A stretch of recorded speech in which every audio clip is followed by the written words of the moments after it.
and welcome to the Pikeville City Manager's Report. I'm your host, Jill Fraley-Dodson, along with Pikeville City Manager Philip Ellswick. Merry Christmas to you. Merry Christmas. Good to be here again. This is a great time to get together. We have a lot of things to talk about that are holiday Christmas related, so I'm really excited for our conversation today. One thing that I want to start with, though, is an event that we absolutely love, and we talk about it every year, and that is our Shop with a First Responder program that we work all year long for that one day. So let's talk a little bit about the program this year. Yeah, you're right. The Shop with the First Responder is a year-long project, and the police and fire raise a lot of money through their Haunted Trail project and just donations. And the drag races, there's one per year that's dedicated to that project now. And then at the, toward Christmas, they get a list of kids that, that they'll purchase gifts for at Christmas time. They get that from the school. And this year there's 30 kids from 13 different families. And we'll be having that at the end of the month. And Santa will be there to present the gifts. And McDonald's provides the breakfast that morning. And then Save-A-Lot provides turkeys and all of the other side dishes for a meal at Christmas. So it's a great thing that the police fire do. Gives kids that may otherwise not have a great Christmas. It gives them some. One thing I think that's amazing is that you mentioned there are 30 kids this year. Each one of those children has an allotment of $250. That's right. That is spent on them. And when you think about, that's a lot of money for a child when you go out and you start Christmas shopping. So what a wonderful treat for those families. It really is. It should be a good number of gifts. Should be.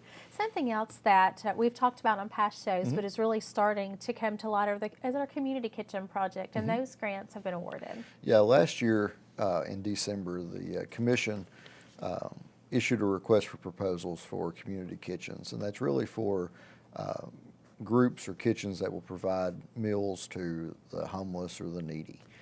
And we awarded $300 per month to two different groups, and that was Pikeville Community Kitchen and Grace Fellowship Community Kitchen. And that was for a year-long program and kind of a pilot project, so to speak. And it's worked very well, provided a lot of meals to people that needed them. And we'll be renewing that. We're not renewing the grant. We'll be issuing new requests for proposals in this month, and then we'll assess those and award grants to maybe the same recipients, new ones. We're open to a whole new group of proposals. So community kitchens, as of late, especially in the last few years, have become such a need in so many of our communities. And certainly in our community, a lot of people don't realize that there is such a need for groups like that. Yeah, there really is a need. And actually, I met with some staff from the homeless shelter this week. And there's just a tremendous need for meeting their needs. The homeless shelter's full every day, and you can stay so long, and then I think you have to leave for a while. But they have a lot of great programs in place to help those people get back into a productive lifestyle, jobs, homes, things of that nature. So they're doing a lot of good work, and this is just an extension of that the city's trying to meet a need. Certainly is, and certainly we will update everyone on where those places will be as we continue along the path.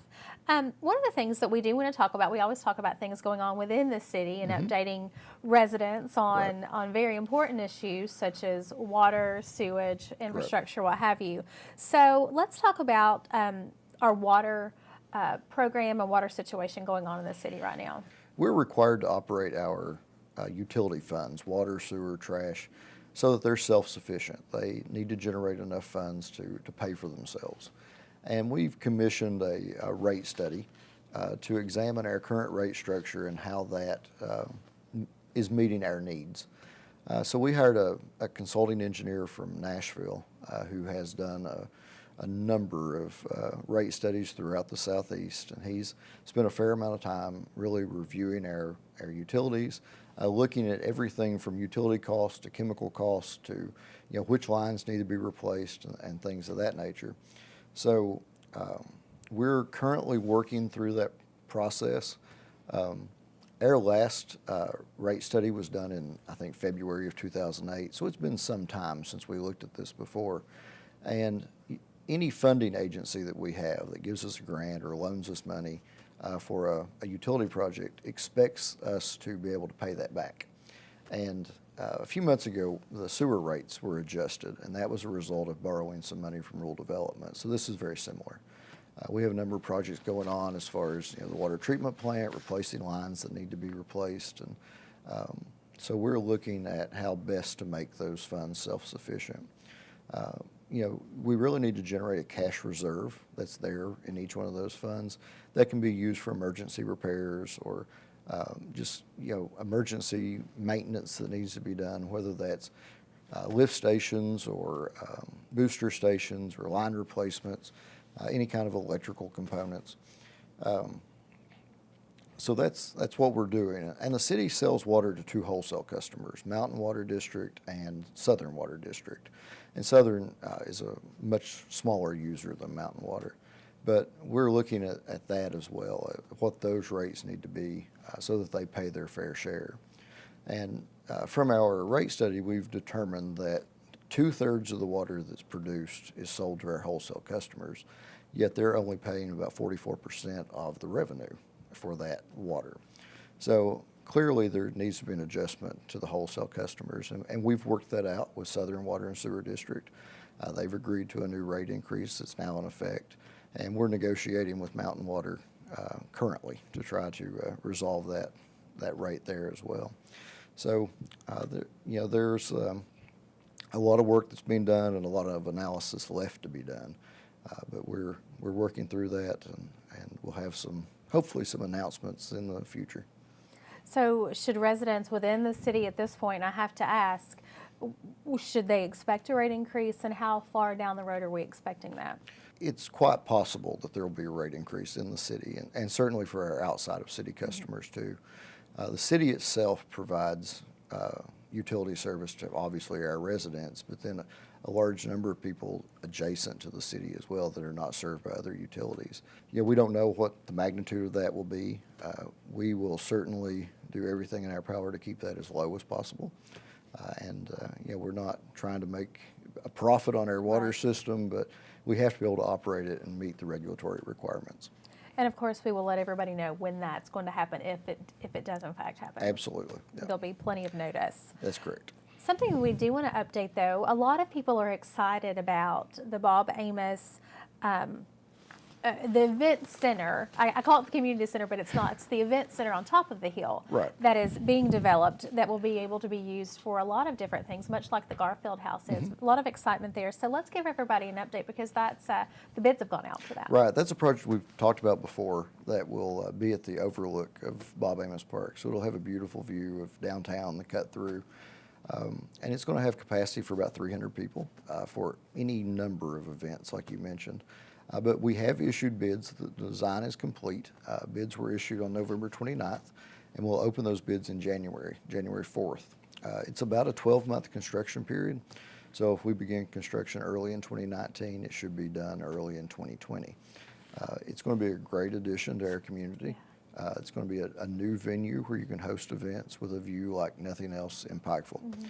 So we look for that to be very successful, and we're excited to get that under construction and certainly to get it opened. One more option for people to have when they're planning events. I know the community center by the track at Bob Amos stays really busy. The Garfield House stays busy, and certainly this will be one more venue. Absolutely. And like you mentioned, with a view like none other. Yeah, this is not just important to have a venue, though. It's important because it's being designed so that it can be broken into 3 separate spaces to kind of breakout rooms, so to speak.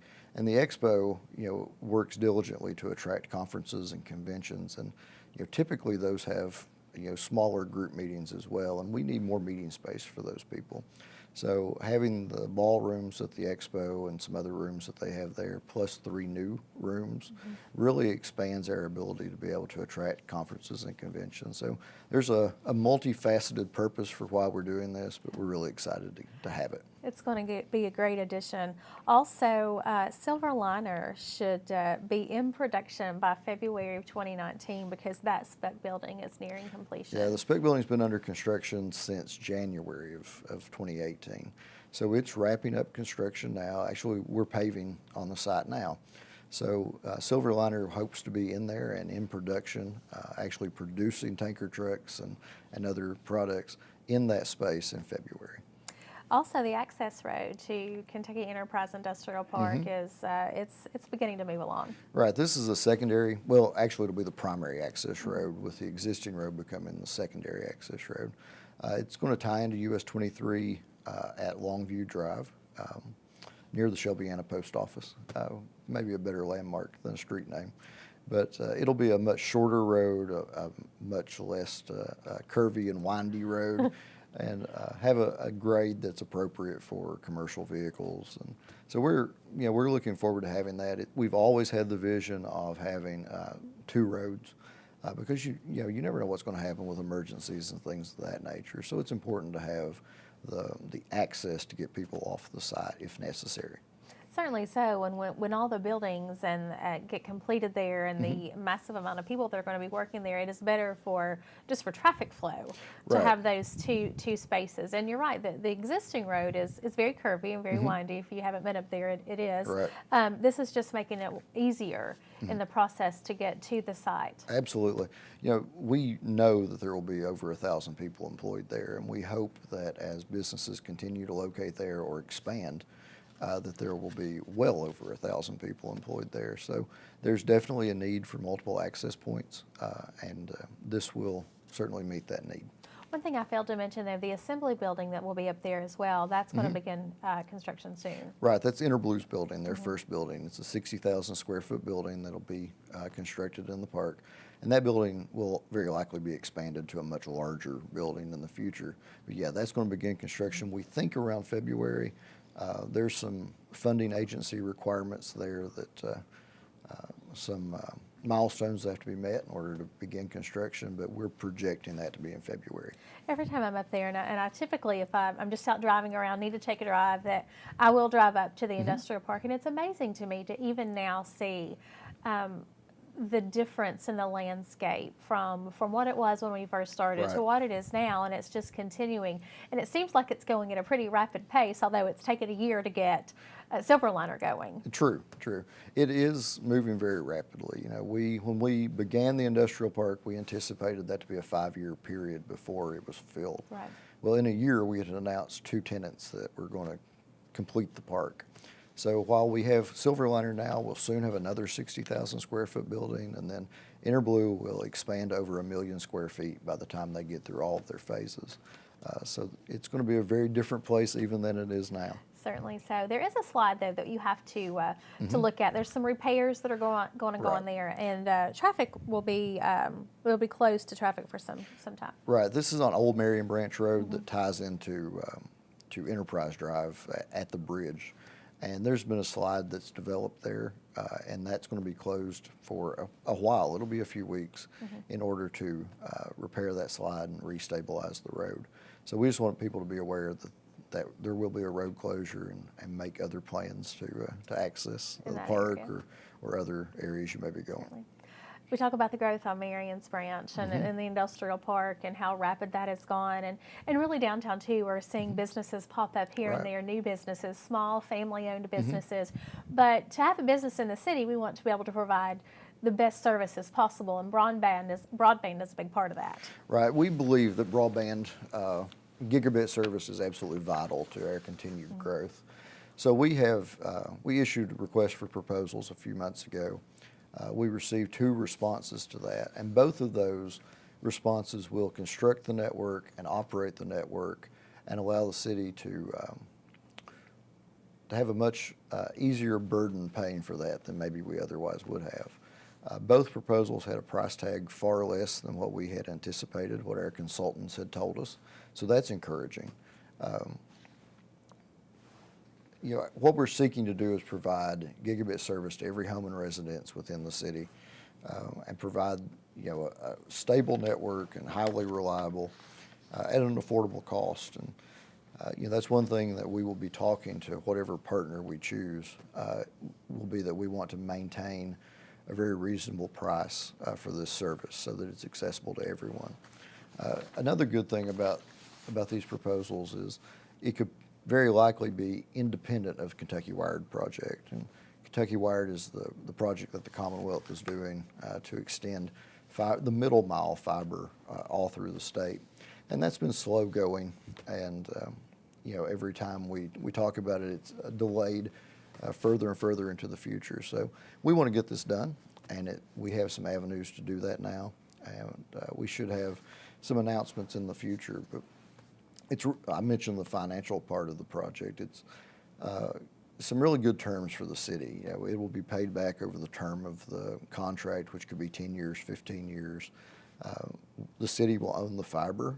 Our partner will provide all the network electronics for the system, and it will really, we believe that it will be paid for by that 1% restaurant tax that we increased a few years ago. And that's always been what that money was designed for, was to pay for this fiber project. So with the dollar amounts that we got back in the proposals and the payback terms that we're anticipating, we believe that will fund that, and we won't have to take any debt, or there won't be any issues with paying for the project and getting it done in a very timely manner.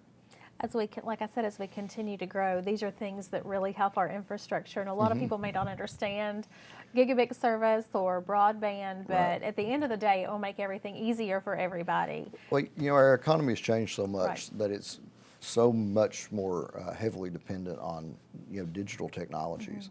And Gigabit Service is really important to a number of businesses that we already have in the city, plus new businesses that we're attracting.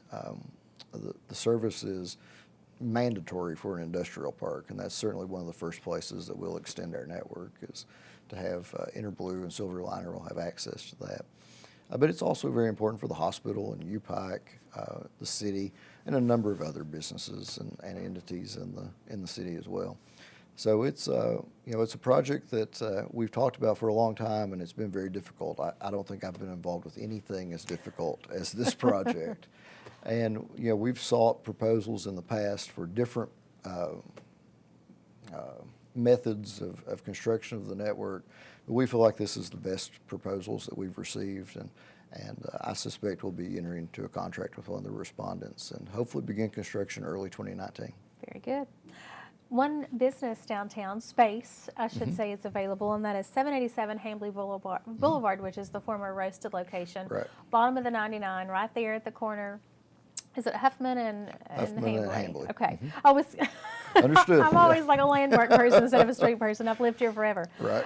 But the proposals, you've received 11 proposals for that space. And this is it's an interesting project when people start having these spaces, because it's at very little cost to no cost for the business for the first 3 years. Right. This is one of the business incubation spaces that the city owns, and we seek proposals for that, and then the commission will decide which proposal they feel best fits Pikeville and that location. So like you said, we had 11 proposals, and those ranged from retail shops to cafes to bakeries to coffee shops. And it's a difficult process to determine which business that the city will choose to extend the lease option to. But all the proposals we received are good in their own way. So we're working through that now to choose a tenant for that building. But you mentioned the rent. It's designed to be $1 per year for the first 3 years, and then we ask the tenant to propose a rent schedule. Now, that doesn't mean we're going to accept that rent schedule, but we ask them to propose it, and then we'll negotiate something if we don't feel like it's appropriate. And it's a 5-year term, and it's obviously renewable. So we're excited to choose a business and get them located there and add to Pikeville. And any one of these proposals would be a great addition to Pikeville. Yeah, this is something, obviously, that's not new to the city. There are several other spaces downtown. Right. I think about Spoiled Rotten. Right. That is one of those spaces That's as right. well, and what kind of different businesses can go in these different locations. Right. How many of these spaces do we have downtown? We actually have 4. Okay. 3 of them with this space will be full, and we're currently using one for office space because it's not a great location for business. Certainly a nice addition to have to the city. One other thing that I do want to mention, Julius Avenue, which I'm very familiar with every day, Sure. and Jefferson Street are facing rezoning. Yeah, this is an area of town that's very close to the college, and it has been zoned in such a way that you can only have single or 2 family dwellings in that street. Well, because of its location to the college, and the city has rezoned that to be any type of housing, multifamily housing, single-family, multifamily dwellings.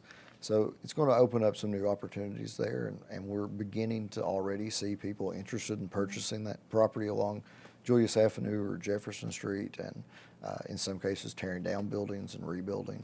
So that's really going to kind of renew an area of town. So we're excited about that, and it'd certainly be nice for the college students looking for somewhere to live. Great walkability to the college. I know that's it's pretty tough downtown when you can't find good housing for to be able just to park and walk. Right.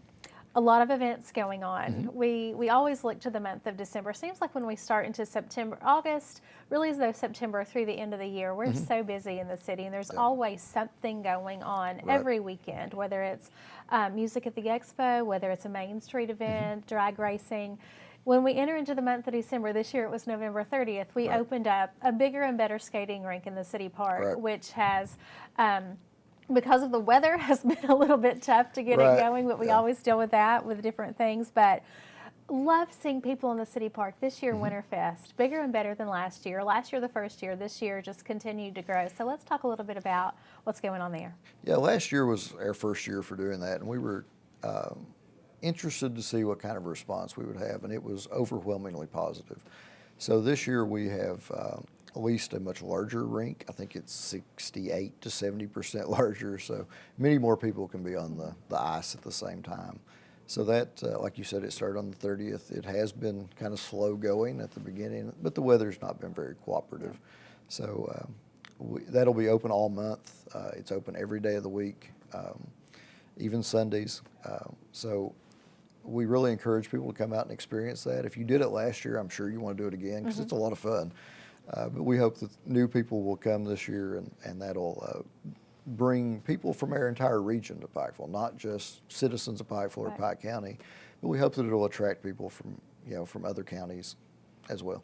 Certainly this coming weekend, December 8th, a big day. Skating rink opens at 10 o'clock, and when I look at the schedule of events, it's like it kicks off at 10, and there's almost something every hour. The parade, Christmas parade is at 1. Then, and of course, we have all kinds of people going to be in the Christmas parade, bands and groups and kids. So that's a lot of fun. Santa will be there. But at 2 o'clock, Pike's Tuba Christmas is going to take place. This is something brand new that's never been done in town before, and I really look forward to it. It is a new event that I suppose the genesis of it was the musical director that Pike hired. And they approached us wanting to do that after our parade. And of course, any event that attracts people, we're more than willing to host downtown. So that will be at the intersection of Hambly and Huffman at the bottom of the 99 between 2 and 2:30 will be the start time, just depending on when the parade ends. So we're excited to see that, see what new activities that'll bring, and just a different twist to Christmas. I just love the name of it, the Tuba Christmas. So I'm really excited to see what that is. And I think it'll be fun for the kids, too. Absolutely. After the parade to watch that. And then, of course, when that is over, head on over to the park, lace up some skates. But Santa Claus is going to be in the park from 3 to 5. Yep, absolutely. Yeah, we love to have people downtown, and we do these events in order to get people to come downtown and visit our businesses and our restaurants downtown. So, we strongly encourage people to come and experience that. It will be a great time, not only after you visit with Santa, but the Artisan Craft Fair will be going on at the Expo Center from 4 till 10 o'clock that night. So after you've done everything you're going to do during the day, take a little break, have some dinner downtown at one of our great restaurants, and then head on over to the Expo Center to get a great gift for, really, I think, that hard-to-buy for person on your list, because you think about, it's easy to go buy somebody a sweatshirt or something like that, but when you buy them a handmade item from one of our local artisans, it's a very heartfelt gift, and there's so many different items there. Right, it's very unique gifts that you can purchase there, and there is a wide array of artisans and artists that'll be there. The expo, the concourse will be totally full. The floor will be totally full of vendors, so I would think anything you wanted, you could probably find there. Certainly so, you can. And these are not just local vendors. These are vendors that really hone their craft from Virginia, from Tennessee, West Virginia, and also Kentucky, maybe even Ohio. But like you said, the entire expo, the concourse and the floor will be full. So if Right. you're looking for a one-of-a-kind unique gift, I have no doubt that you can That's find right. it. And then, of course, don't forget to shop downtown. Our local Exactly, merchants yeah. downtown are really going above and beyond this year to make sure they have everything that you need so you don't have to leave Pikeville That's right. to do Christmas shopping this year. We're almost out of time, but I know that you always want to invite people to our commission meetings that are open to the public. We have commission meetings the second and fourth Monday of every month. Now, when we get into the holiday season, sometimes the calendar doesn't cooperate, and we have special meetings, and that's the case in December. We have a special meeting on the 28th, which is a Friday. But we encourage people always to come to our meetings, to contact me, any of our staff members. We want to know your thoughts, and if there's certainly a problem or you have a concern, we want to be able to fix that if we can. Yeah. And we can't always do that, but we want to address it and resolve it as best we can. So, yeah, we encourage all of our residents to participate in local government. cityofpikeville.com, always a great place to find out what's going on too. That's right. We will meet back again next year. In That's right, 2019 yeah. will be our next show. So you and your family have a wonderful Christmas. Thanks so much for everything that you and the commission do for our town, and we look forward to many more great opportunities in the coming year. Well, thank you. Merry Well, Christmas. Thank you. Merry Christmas. This has been the Pikeville City Managers Report. Have a wonderful day.